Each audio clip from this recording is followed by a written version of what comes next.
The dumbest man I've ever met. Second dumbest.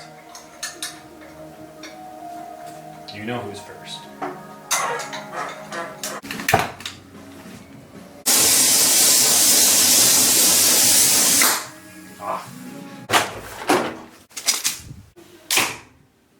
The hell is that? Nothing? Yeah. What's that stain? Don't look at it. You just tear it all out. Don't ever ask what stain with a Volvo. Welcome back to the shed. We are still working on greasy old Volvos. It's what I know, so it's what we're going to stick with and what we're going to focus on. Last time we just pulled the engine out and got it on the stand. Since then, as you can see, I've dug into it a little bit more.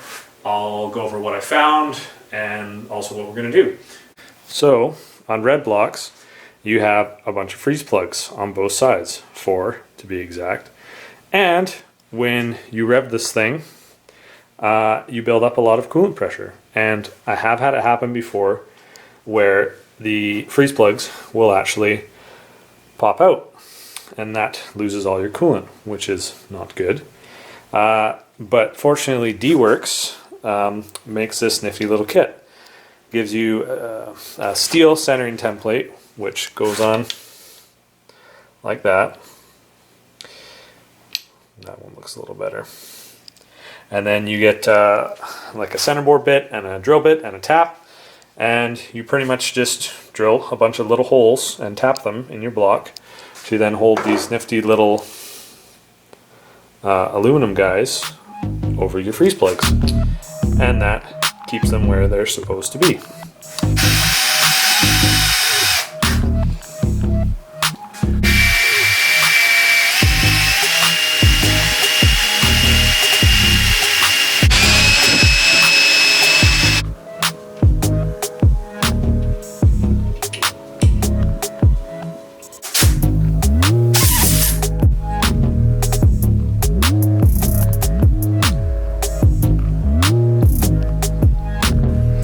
So, pretty easy to see what we're trying to accomplish here.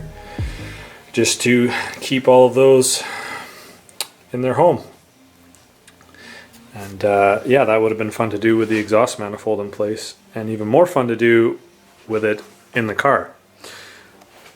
Hard no. Front cover on with a couple new seals. Look real close. I actually had to put a speedy sleeve on there because the sealing surface was all gouged up.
So yet another thing with these motors that is fine when they're totally stock, but can be a problem when you start abusing them. The lower timing belt gear. This guy has just a tiny little, it's almost like a cast material. Well, I wish my camera would focus. There it is. And there's a little centering guy here. And keys on to the shaft there. But it actually, that isn't rated to handle any amount of torque. The crank pulley against it and then the bolt through it, tightening against the back side of the crank is what keeps it from spinning. They're known to shear off, and I've sheared off more of these than I can count. You'll shear it off if you turn this over with the timing belt on it and the crank pulley not. If you bar the engine over, it will break. It's that weak. Yoshi Fab makes this nice billet gear, and it gives you a little woodruff key that goes in the slot there, and then that goes on there, and the key goes in there and locks it to the crank, and now you won't shear it off.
Stud in on that one.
Alright, so we got a nice fresh resealed engine back in the bay.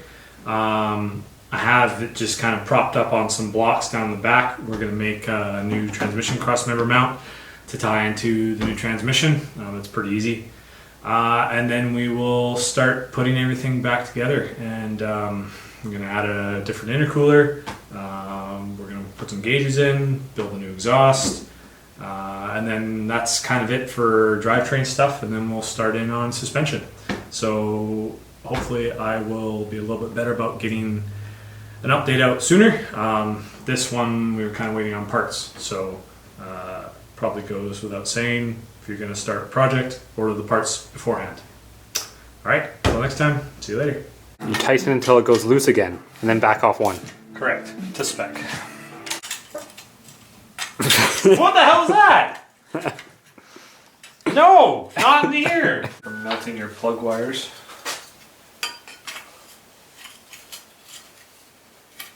You're a plug. You're a freaking plug. Columns and things.